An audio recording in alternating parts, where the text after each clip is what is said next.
ফের চর্চায় আরজি কর। জরুরি বিভাগে বসেই শশী পাজা ঘনিষ্ঠ গ্রুপ ডি কর্মী রঞ্জিত গোসাইয়ের মদ্যপান করার ভিডিও ভাইরাল সোশ্যাল মিডিয়ায়। অর্থাৎ রাজ্য সরকারের পরিবর্তন হলেও আরজি কর আছে আরজি করেই।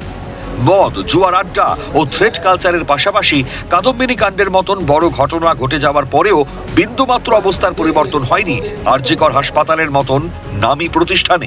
যদিও ভাইরাল এই ভিডিওর সত্যতা যাচাই করেনি সিএন। ভাইরাল হওয়া ভিডিওয়ে দেখা যাচ্ছে অভিযুক্ত রঞ্জিত গোসাই মদের গ্লাস হাতে চেয়ারে বসে আছেন। আরজি কর হাসপাতালের মতন জরুরি বিভাগের অন্দরেই মদ্যপানের আসর বসানো হয়েছে। ভিডিওতে আরো কয়েকজন ব্যক্তির উপস্থিতি বোঝা গেছে, তবে তাদের মুখ দেখা না যাওয়ায় তারা কারা তা বোঝা যায়নি। যার জেরে প্রশ্ন উঠছে ওই মদ্যপানের আসরে কোনো হাসপাতালের কর্মী ছিল কিনা তা জানতে অনুসন্ধান করা হচ্ছে।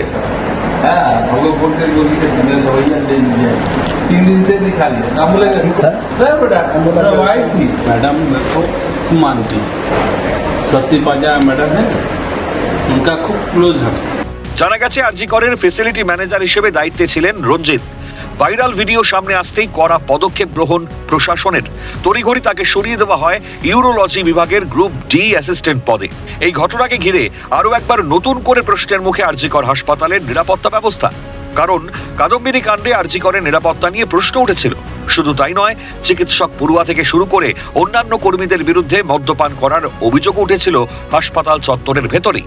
কাদম্বিনী কাণ্ডের পর 2 বছর গড়াতেই ফের প্রশ্নের মুখে আরজি করের নিরাপত্তা ব্যবস্থা।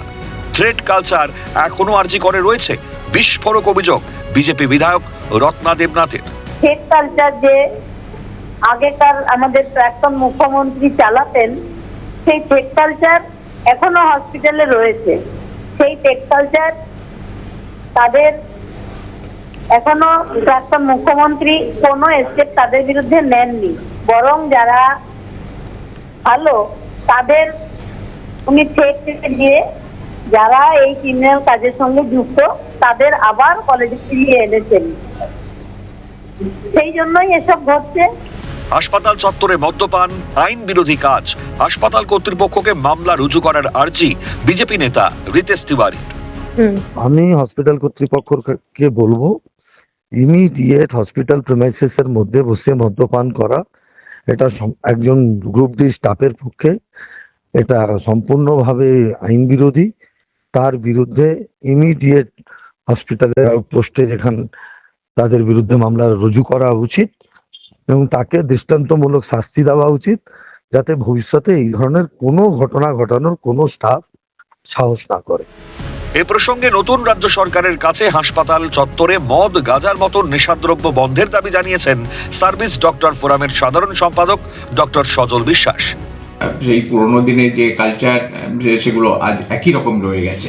ফলে আমরা সার্ভিস ডক্টর ফোরামের পক্ষ থেকে আমরা দাবি জানাচ্ছি যে ইমিডিয়েট এই ধরনের মদ, গাঁজা, জুয়া, এই যে আড্ডা যেগুলো চলছে, এমনকি হাসপাতালের ভেতরে, কলেজের ভেতরে, এগুলো ইমিডিয়েট বন্ধ করতে হবে। সেই দাবি আমরা নতুন সরকারের কাছে আমরা রাখছি।